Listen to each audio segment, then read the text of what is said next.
Vikarabad Congress party పట్టణ అధ్యక్షుడు Sudhakar Reddy media సమావేశం నిర్వహించారు. ఈ సందర్భంగా ఆయన మాట్లాడుతూ ఎమ్మెల్యే ఉన్నప్పుడు వికారాబాద్ కు ₹1 కూడా తీసుకుని రాని మాజీ ఎమ్మెల్యే మెతుకు ఆనంద్ కు ఇప్పుడు అన్ని గుర్తొచ్చాయా అని ప్రశ్నించారు. టీఆర్ఎస్ హయాంలో ₹1 కూడా తీసుకురాని మాజీ ఎమ్మెల్యే మెతుకు ఆనంద్ ఇప్పుడు గుంతలు పడ్డాయని చెప్పడం విడ్డూరంగా ఉందన్నారు. మరి మాజీ ఎమ్మెల్యే మెతుకు ఆనంద్ గారు ఇంతకుముందే గవర్నమెంట్ హాస్పిటల్ సందర్శించారు. ఇంతకుముందు మీటింగ్లో ఉన్నప్పుడు ఫోన్లో చూడడం జరిగింది, వాట్సాప్లో.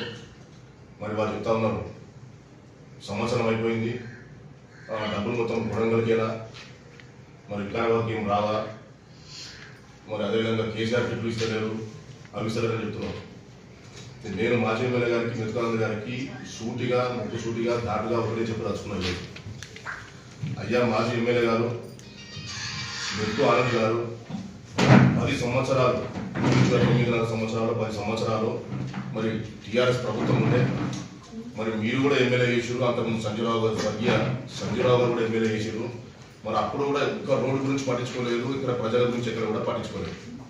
మీరు 5 సంవత్సరాలు ఎమ్మెల్యేగా చేసారు, ఒక్క రోడ్ అనే చేసిర్రా? ఏ ఊరు రోడ్ వేసి ఇప్పుడు చెప్తున్నాడు, చాలా గుంతలు పడ్డాయా, గుంతలలో కూర్చుండి కనీసం అని చెప్తున్నాడు. మరి నీకు ఆ రోజు కనిపించలేవా గుంతలు? ఈ సంవత్సరంలోనే గుంతలయ్యా రోడ్డు అని? 10 సంవత్సరాల నుంచి గుంతలు కనిపించలేవా మీకు? మరి మీ ప్రభుత్వం ఉన్నప్పుడు ఏం చేసారు? మీరు ఎమ్మెల్యే ఉన్నప్పుడు ఏం చేసారు? ₹1 స్పెషల్ ఫండ్ అని తీసుకొచ్చిర్రా? ఒక్క రోడ్ అని వేసిర్రా? మరి 5 సంవత్సరాల్లో ₹1 మీకు మీ వికారాబాద్ మున్సిపల్కు స్పెషల్ ఫండ్ ఏమైనా తీసుకొచ్చిర్రా? ప్రజల గురించి పట్టించుకున్నారా? అయ్యా ఎమ్మెల్యే మాజీ ఎమ్మెల్యే మెతుకానంద్ గారు, కేసీఆర్ టిప్లు ముఖ్యం కాదు, ప్రజల గురించి పట్టించుకునే నాయకుడు కావాలి, రోడ్లన్నీ కూడా చేయడానికి కావాలి. మేము ఇప్పుడు తీసుకొని వస్తున్నాం, ఉడా అనే ఒక సంస్థను ఏర్పాటు చేసి మన ముఖ్యమంత్రి రేవంత్ రెడ్డి గారు ప్రసాద్ ఆధ్వర్యం లోపల ఉడా అని చెప్పి వికారాబాద్ అర్బన్ డెవలప్మెంట్ అథారిటీ అని చెప్పి ఒక సంస్థను ఏర్పాటు చేసి ఇంచుమించుగా 4,000 నుంచి 5,000 కోట్ల రూపాయలు వచ్చే అవకాశం ఉన్నది. ఆల్రెడీ ఇంచుమించుగా ₹350 కోట్ల రూపాయలు ఆల్రెడీ మనం ఒక ఫౌండేషన్ కూడా తీసుకున్నాం. ఆలంపల్లి ఉతారు గిరిగెట్పల్లి, మన రామచిట్టంపల్లి, పీలారం ఆ రోడ్ మొత్తం ఆల్రెడీ పెట్టుకున్నాం. ఇంకొకటి కూడా రాబోతుంది. ఇప్పుడు మన కుంపల్లి బ్రిడ్జ్ నుంచి మదనపల్లి ఆ రోడ్ కూడా పెట్టేస్తున్నాం. మరి ఈ విధంగా డెవలప్మెంట్ కార్యక్రమాలన్నీ కూడా చేసుకుంటూ పోతున్నాం. మరి నువ్వేం చూసినావు? మేము తీసుకొచ్చిన మీకు కళ్ళు కనిపిస్తారేవా? మాజీ ఎమ్మెల్యే గారు మెతుకానంద్ గారు మీకు కళ్ళు కనిపిస్తారేవా? ఇవన్నీ ఫండ్స్ కాదా? ఇది ప్రజలను పంచుతున్నట్టు కాదా? ఇది మరి గుంతలు పూడుస్తున్నట్టు కాదా?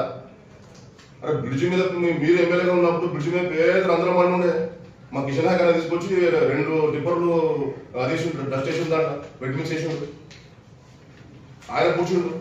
మన బ్రిడ్జి గురించి ఎప్పుడు పడుచుకున్నాను? ఈరోజు బ్రిడ్జి మనకి సర్వాంగా సుందరంగా అయింది. దానికి సైడ్ డ్రైనింగ్స్ పెట్టాం, బీటీ రోడ్ వేసినాం.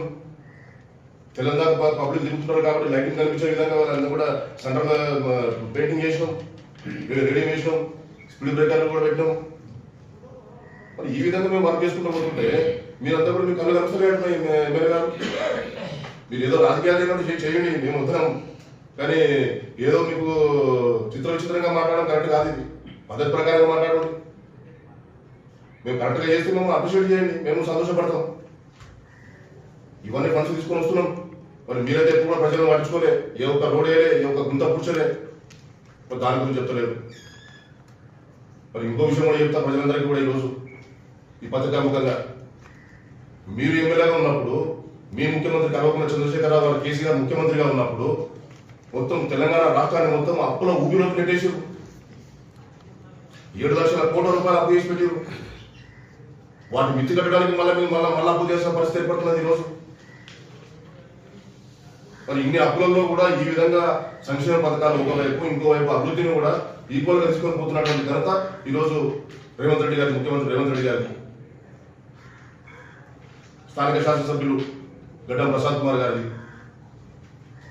మరి ఈ విధంగా మేము మన వికారాబాద్ నియోజకవర్గాన్ని కాదు రాష్ట్రాన్ని కూడా అభివృద్ధి చేసే కార్యక్రమం తప్పకుండా కాంగ్రెస్ పార్టీ తీసుకుంటుంది. కాంగ్రెస్ పార్టీ అంటే ప్రజల పక్షపాతి, తప్పకుండా ప్రజల కోసమే ఆలోచన చేస్తుంది. ముఖ్యంగా బీద ప్రజల కోసం ఆలోచన చేస్తున్నాం. ఇప్పుడు ఇంద్రమ్మ గృహాలు కానీ ఇంద్రమ్మ గృహాలు తీసుకొని వస్తున్నాం. రేషన్ కార్డు మీ మొగానికి ఒక రేషన్ కార్డు ఇచ్చారా పబ్లిక్? అప్పుడు గుర్తుగానే మీ అందరూ కూడా తెలుసు, ఒక్కొక్క ఇంట్లో ఎప్పుడో మన వైఎస్ రాజశేఖర రెడ్డి ఉన్నప్పుడు రేషన్ కార్డు ఇచ్చినాం. వైఎస్ రాజశేఖర రెడ్డి పీరియడ్లో రేషన్ కార్డు ఇస్తే అప్పటి నుంచి వరకు పెళ్లిళ్ళు చేసుకొని మళ్ళీ పిల్లలు కానీ మళ్ళీ ఒక్కొక్క ఇంట్లో 2-3 ఫ్యామిలీ 3 ఫ్యామిలీ అయినాయి. అట్లాంటి బీదవారు మీకు గుర్తు కాలేదా? వాళ్ళ రేషన్ కార్డు ఎందుకు చేయలేదు?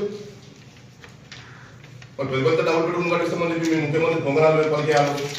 మరి కొంకరాల పలికిన ముఖ్యమంత్రి ఎక్కడ పోయాడు? మరి మీరు ఎక్కడ పోయారు? ఒక ఇళ్ళలో కట్టించారా మీ ముఖానికి?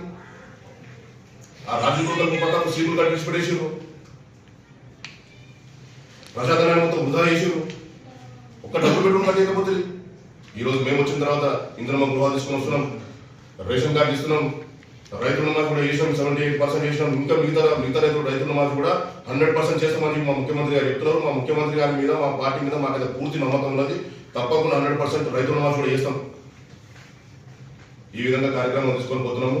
మెతుకానంద్ గారు ఏదో నోరుమని చెప్పి ఇష్టం వచ్చినట్టుగా మాట్లాడితే ఎవరు ఒప్పుకునేది లేదు. దానికి సరైన సమాధానం తప్పకుండా చెప్తాం. మరి ఇంకొకసారి కూడా ఇంకొక విషయం కూడా చెప్పాలి.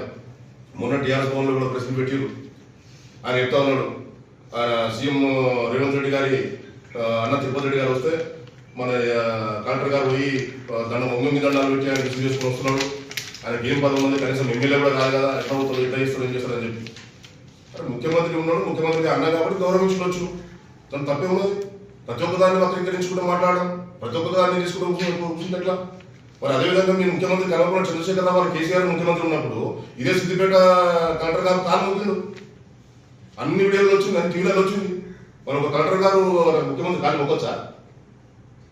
అంటే మీరు చేసిన సంసారం ఇతరులు విచారణ ఏంటది? చాలా మంది చెప్పి మీ అందరూ కూడా తెలుసు, పత్రికల మిత్రులు తెలుసు, అదేవిధంగా ప్రజలకు కూడా తెలుసు. అప్పుడు ముఖ్యమంత్రి కేసీఆర్ గారు ఉంటే షాడో ముఖ్యమంత్రి కేటీఆర్ అంటుంది, మొత్తం కేటీఆర్ అనిపిస్తుంది. వాళ్ళు కనిపిస్తుంది మీకు గురిగింజలు తిందేమో చూసుకోవాలంటే నా సొంత నడిపారు కదా అన్నట్టుగా మీ గురించి మీరు ఆలోచన చేసుకోండి. ఫస్ట్ ఇంతకుముందు ప్రభుత్వం మీరు నడిపించింది 9 సంవత్సరాలు, మరి అప్పుడు మేము ఏం చేసినాము, ఈరోజు కూడా వాళ్ళు ఏం చేస్తున్నాం? ఒక పెద్ద మనిషి కాబట్టి కలెక్టర్ గారు గౌరవించి తీసుకొచ్చి ఉండొచ్చు. మరి ఆ రోజు కేసీఆర్ గారు కలెక్టర్ గారు ముక్కు తినడం తప్పులేదు, మరి ఈరోజు కానీ యూజ్ చేసుకుంటే తప్పున్నారు. మొత్తం ఆ రోజు వాళ్ళ